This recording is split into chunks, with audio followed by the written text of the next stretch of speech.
Welcome to the Encouragement for Work podcast with your host, Mark Griffin, founder and owner of In His Name HR.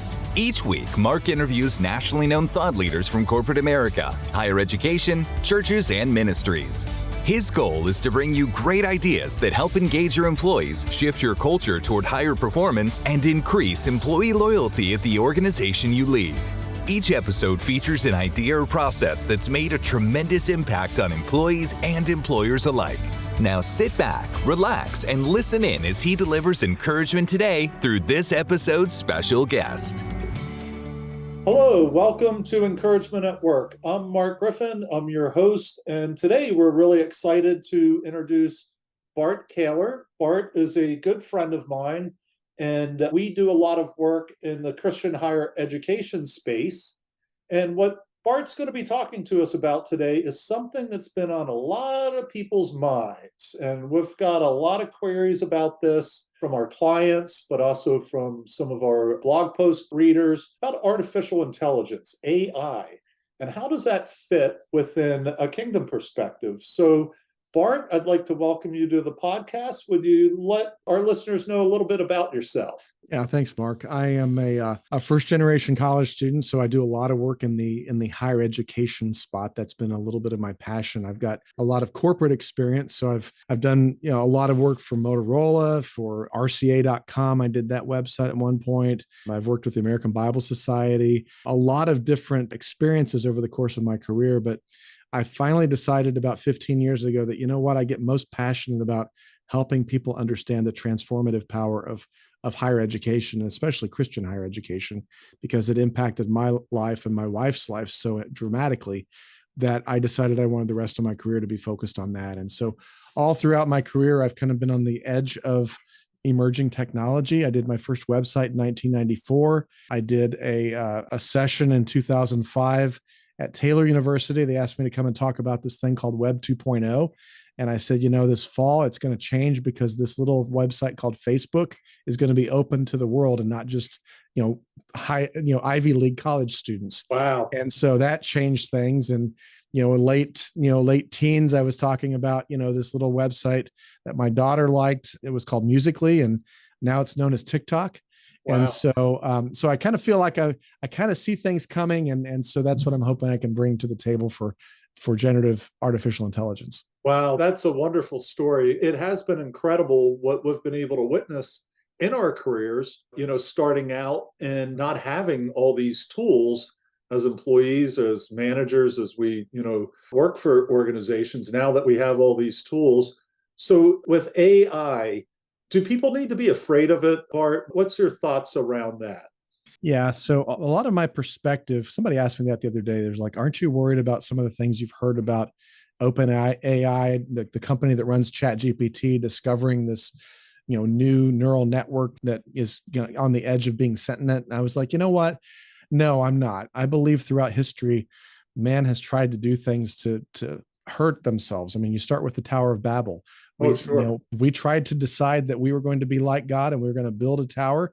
And God had other plans for us, and he intervened to change the way human history was going to go. He did the same thing with the ark. He did the same thing with Christ and with a lot of other things. And a lot of that's not my own thinking. Tony Reinke, he's part of Desiring God Ministries. Sure. He wrote a book called Technology in the Christian Life.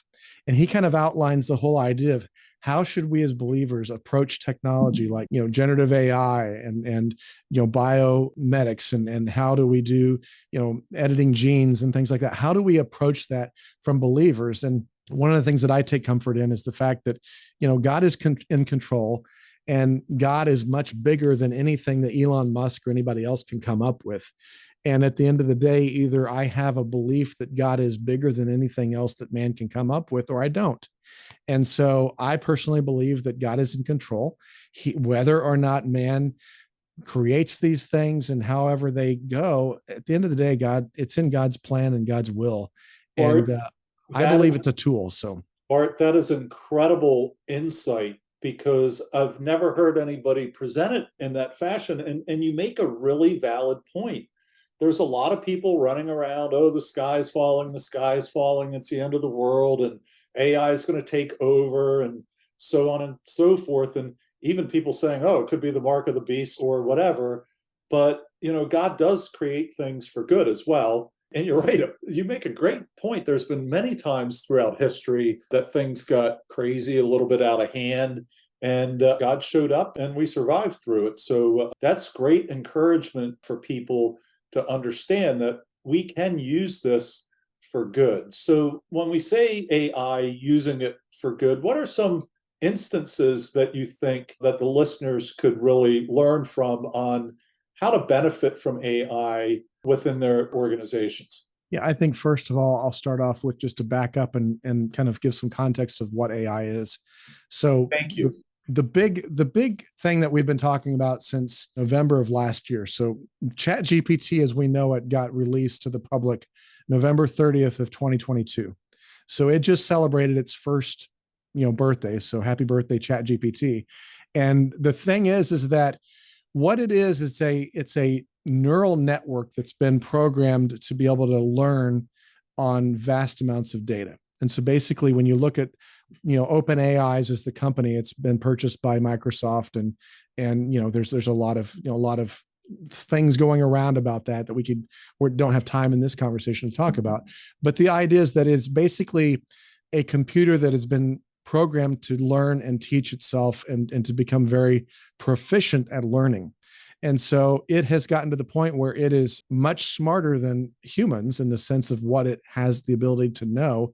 And it seems like it has emotions and intelligence. And that's just because of the way it's programmed into a neural network, and it's learning amongst itself. And so while it's not sentient, which means that it can take over and program itself, it cannot do that, but it has been trained on vast amounts of data. And so the fact that we can access it like a tool, we can actually now use it as a companion to help us generate content, to generate analysis, to do tasks. I liken it sometimes to, if you're familiar with the Marvel comics or the Marvel movies, Sure. Iron Man. So Tony Stark built a suit, and it was an Iron Man suit. And when he climbs into that suit, his ability as a human get exponentially advanced. So Okay. now all of a sudden he can do superhuman strength. He can fly. He can do all these things, but it's within the context of the tool that he's created. Think about AI in the same way.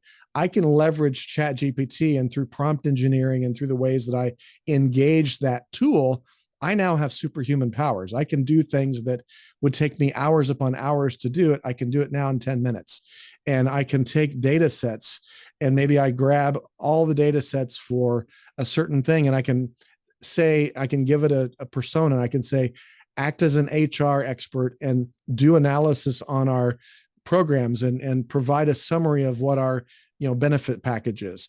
It can read a vast amount of data and summarize that into one page, just because it has the ability to learn it and to reply back in a pattern.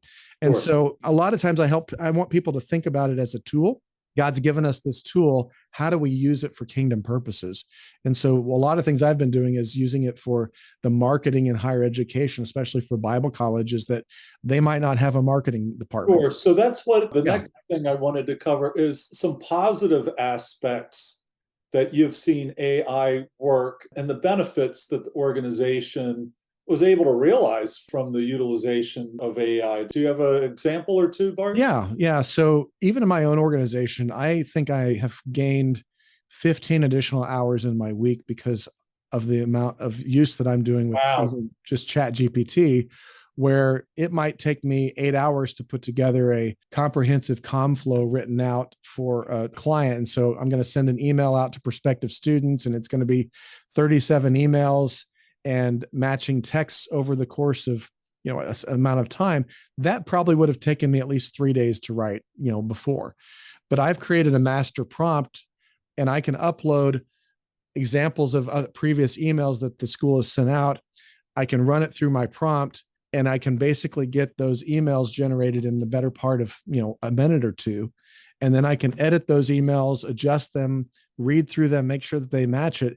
And so I just took 24 hours worth of time and condensed it down to maybe 2 hours of work. So if I think I'm hearing you right, what AI is doing is it's helping you by letting you know which emails are effective over other emails based on open rates, time reading the email? Is that something? That's part of it. It can actually, I can ask it to be an email marketing expert and to help me generate subject lines that get opened.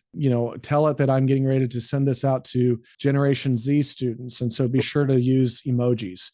And so it will take all that into account and take the vast amount of information out on the internet about best practices for email marketing and crunch that down into not only the best practices, but it will also then rewrite my emails based on the benefits that I'm telling it to do and draft those emails out like if I had a really super smart intern where I said, this is what I want you to do. So we're probably using AI a lot more than we actually think. And so an example would be like if you're doing LinkedIn marketing, if you're marketing on LinkedIn, LinkedIn always comes back and says, hey, do you want to try it in XYZ?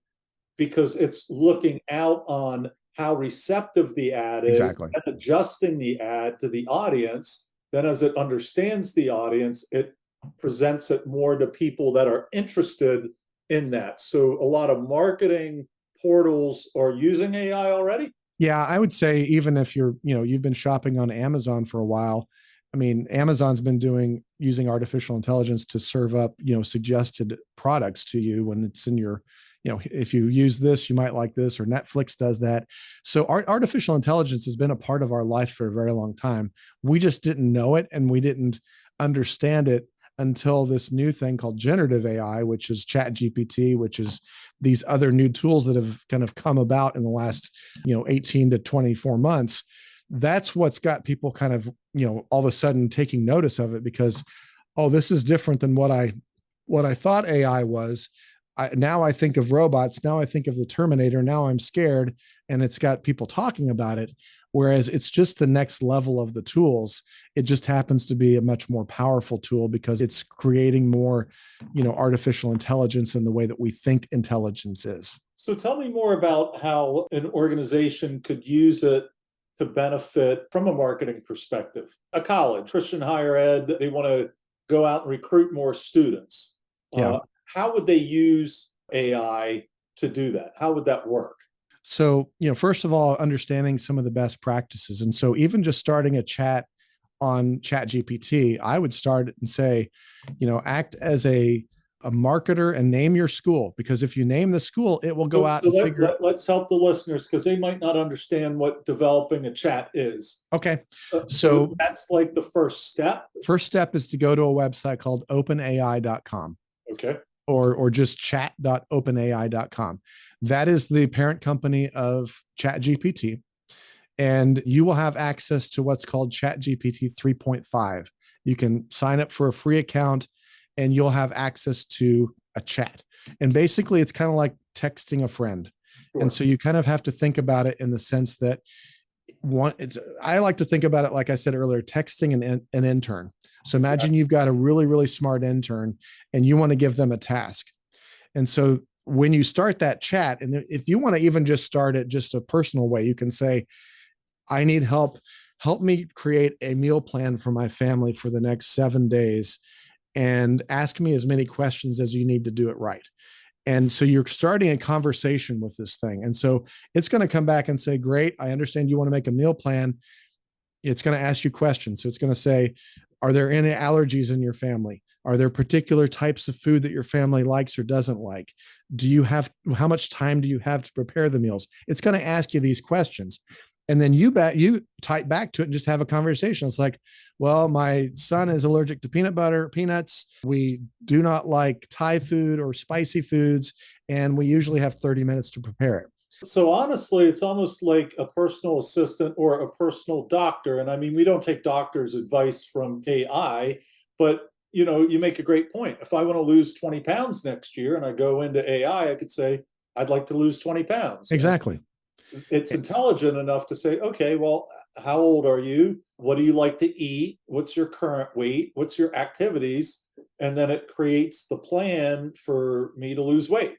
Exactly. And so you apply that to anything else. So now, and there's kind of, three main things I look for in a prompt is I establish who it is. So give me an expert. So in that case right there, your example there, that use case, I would say, you are a highly qualified nutritionist and trainer. Help me with this. And then you identify the expertise that you want it to have. Then you go in and you kind of give it the parameters and say, I want to be able to put this in and I want to be able to say these things. You give them the parameters and then you say, ask me as many questions as you need to complete your task. And so once you have that free account, you can kind of start playing with it. If you pay for it, the $20 account, now all of a sudden you can take a picture of all your gym equipment at the Y and you can say, create me a whole nother level. It's a whole nother level. It can look at pictures and say, oh, now I can do this. And so getting back to our marketing example, I can upload a picture of the website and say, acting as a higher ed marketer expert in Christian higher education, review this website and give me 10 tips to improve it, to increase my enrollment. It will read that website and do that. Okay. Lastly, because we're wrapping up and we just have a few minutes left, we have a variety of listeners. They're from higher education, but they're also in secular organizations as well. Who knows? We have many. A small business owner, what could they do with it? I've heard of uploading your blog posts, uploading your offerings, uploading things of that nature, and then AI helps you navigate your business. Yeah. And also keep in mind that you can also upload, data. So you can upload, I just finished writing a book. It's called Chasing Mission Fit. And I'm having some people review it. And I uploaded my book to ChatGPT and I asked it to create a Sparks Note version of it. So it's basically a Cliff's Notes or a Sparks Notes, summarize the entire book in 3 pages. And so it wrote that for me because it read the entire book and then regenerated it back. So realizing that you can upload data sets. I mean, there's a great course on Coursera from the University of Vanderbilt on prompt engineering for ChatGPT and advanced data analytics. I'm taking the data analytics course right now, and he's having us upload the financial data from Vanderbilt University and basically say, review this data and give me interesting insights and provide me 4 graphics that I can use in a PowerPoint. But again, back to the fear aspect, I'm an author as well. I have a couple books. I have a friend that said, hey, you need to upload that into ChatGPT and it'll help you out. And Mark Griffin's going, I'm a little nervous about that. I don't want people stealing my content. Right. If I put all my blog posts in there, are people going to copy them? Is that a concern? You can, I mean, there are protections that you can do. So in chat, you can go in and set your preferences to not train on my data.